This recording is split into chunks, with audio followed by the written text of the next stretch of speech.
हे बाबा असं सांगू नका, कारण मी बोलतोय खैरनारची गाडी अंधेरीला आली होती, 5 गाड्या घेऊन आले, 50 पोलीसवाले, मला चढवलं लोकांनी, काय ना चला पुढे चला, मी गेलो गाडी समोर बसलो आणि तिथे जिंदाबाद मुर्दाबाद करत होतो. आले असे पोलीस चारे बाजूनी, मी म्हटलं चला ना 50 लोक आहे माझे पाठी, 5 फटके पडले आणि भाऊतो पाठी तर कोणच नव्हता. असं करू नका, कारण संजयजी आणि बाबूभाई भवानजी आम्हाला क्या बोलते संजोग से मिले, काय गरज आहे ना, अरे करोडपती माणूस आहे. बाबूभाई भवानजी या मुंबई साराचे उपमहापौर होते आणि ग्लोबल इंडिया सारखी मोठी, आणि धन्यवाद संजयजी, तुमचं जास्त तारीफ करत नाही मी, उद्या या तुम्ही, कारण आज तुम्ही दोघे आले, वहिनी पण आली आणि वहिनीला उद्या पण आणा. आणि पुण्यातून गेले आणि तिथे थांबले, मला पुन्हा क्रांती करायची आहे. तसेच आपले त्या क्रांतिकारी दलातले संजय जाधवजी, संजयजी उद्या तर फेरीवाल्याला वेल्डिंग सर्टिफिकेट भेटला, तेव्हा इथे मी आज भाषण द्यायला आलो नाही, भाषण आपण उद्या देऊ. आहे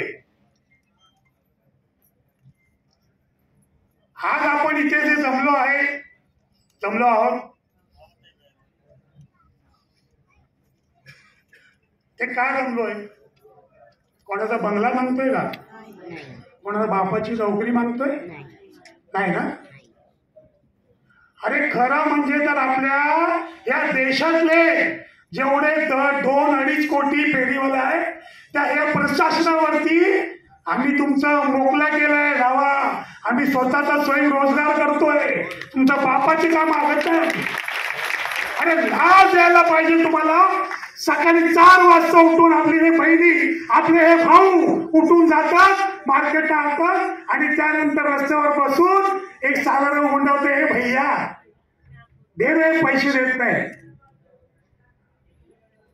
मी बघितलं, माझ्या डोक्यावरती 15 टाके बसले, त्या गुंडा लोकांनी मला ट्यूबलाईट आणि तलवारांनी मारलं होतं. आज आझाद वॉकर युनियन संयुक्त महासभा सोबत उरली आहे, पण संघटना अशीच वाढली नाही, खूप मोठी झाली आहे. त्यामध्ये सलमाजी सारख्या लोकांना, लोकूस सारख्या लोकांना, राधिकाजी, सर्व लोकांचा त्याग आहे. आणि हाच त्याग तुम्हाला उद्या आझाद मैदानात दाखवायचा आहे. हा दुरुस्त आणलाय. सर्वप्रथम महाराष्ट्राचे नव्हे, या देशाचे आराध्य दैवत छत्रपती शिवाजीरायांना वंदन करून आणि व्यासपीठावर उपस्थित संजय जी का नाम बाद में लूंगा मैं, कारण संजय जीची जी भूमिका आहे, आपण आपला देश आझाद नव्हता त्यावेळी जे क्रांती सभा झाली होती, भगतसिंग, रामप्रसाद बिस्मिल, चंद्रशेखर आझाद या लोकांनी एक टीम बनवली होती. त्यामध्ये पुण्यातला एक शिवराम राजगुरू पुण्यातून गेले आणि तिथे थांबले, मला पण क्रांती करायची आहे. तसेच आपले त्या क्रांतिकारी दलातले संजय जाधवजी, संजयजी उद्या जर फेरीवाल्याला वेल्डिंग सर्टिफिकेट भेटला, हे बघा इथे मी आज भाषण द्यायला आलो नाही, भाषण आपण उद्या देऊ. मी हे सांगणार आहे की आमचे किती लोक येणार, कुठून येणार, पण ज्या माणसांनी एवढं कर्म केलंय त्याला प्रसिद्धी देणं आपलं फर्ज आहे. असे संजयराव जाधवजी आपल्यामध्ये आहेत. अरे शिवाजी, सॉरी 2 लोकांचे नाव मला माहीत नाही, जितेंद्र कांबळेजी आणि साहेब एडव्होकेट राजेश सिंगजी, प्रदीप कुलेजी, सलमाजी, सुजाताजी, हरिहरजी, मंगेश मालवणकरजी, लोकुश तिवारीजी और शांताजी बैठे, राधिका डोईपोडेजी, बेबी शिंदेजी. कनाडे इथे कुठे दिसले होते मला आता, इथेच आहेत का? हां ठीक आहे. हे सर्वांचं नाव घ्यायला आपण रात्रवेळ ते जाऊ द्या.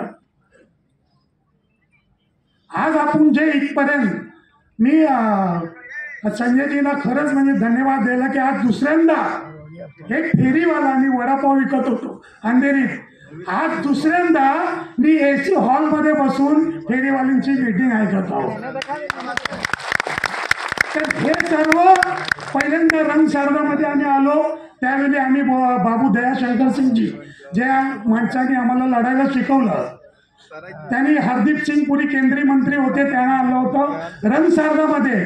आणि दुसऱ्यांदा मला माहित नव्हतं एसी वाल्यांना, तर मी जॅकेट सुद्धा घेऊन आलो असतो, कारण थंडी वाजत होती तिथे. चला, हे झालं. खरं म्हणजे तर आज शिवाजी सुने जी, आपका आवाज मेरे से ज्यादा आ रहा है. आज आपण इथे जे जमलो आहोत, ते काय जमलोय? कोणाचा बंगला मागतोय का? कोणाचा बापाची नोकरी मागतोय? नाही ना.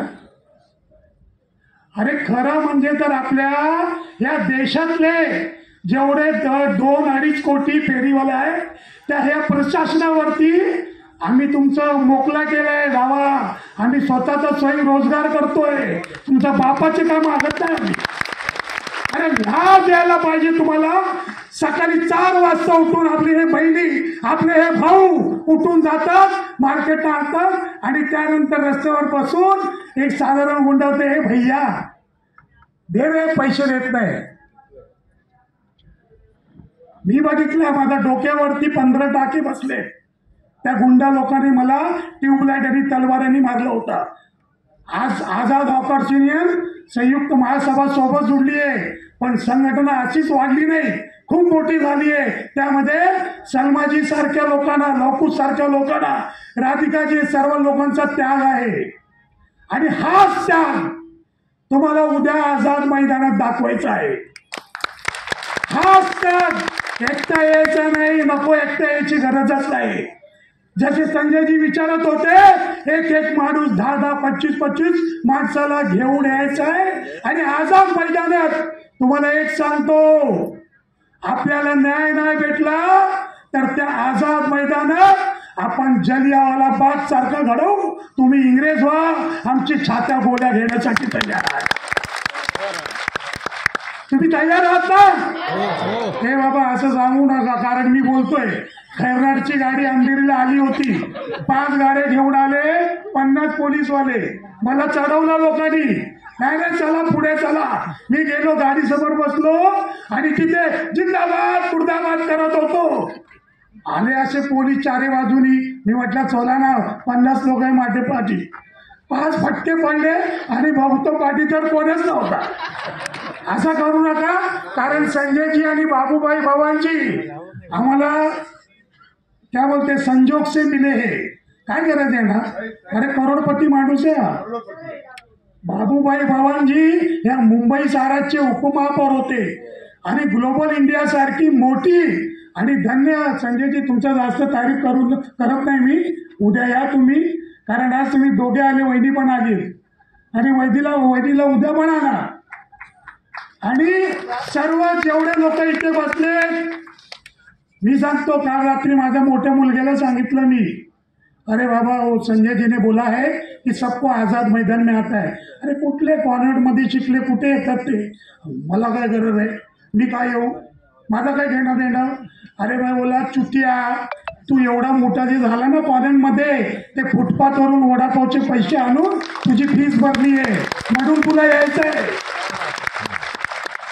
हे सर्वांनी सांगा, आपल्या मुलांना सांगा, आपल्या बाजूवाल्यांना सांगा. मी एक संजयजी 5 मिनिटात, आता 3 मिनिटं झाले, फक्त 2 मिनिटं आणखीन घेईल. या सत्याला किंवा कुठल्याही सत्याला, मी कुठल्या सत्याचा विरोध करत नाही, पण त्यांचा एक मनात आला पाहिजे की दरवर्षी कमीत कमी 20 लाख मुले 10वी पास करून येतात या मुंबईच्या, महाराष्ट्राच्या साल्यातून. त्या 20 लाखामध्ये 11वी मध्ये जाऊन 18 लाख लोक 12वीत पोहोचतात. त्यानंतर 15 लाख लोक ग्रॅज्युएशन मध्ये जातात आणि TY BCom करून 10 लाख लोक पकडून ठेवा. हे माझा रिकॉर्ड नाही आहे, हे जे रोजगार लोक देतात ना त्यांचा रिकॉर्ड आहे. 10 लाख लोक ग्रॅज्युएशन निघतात. नोकऱ्या कुठे तुमच्याकडे?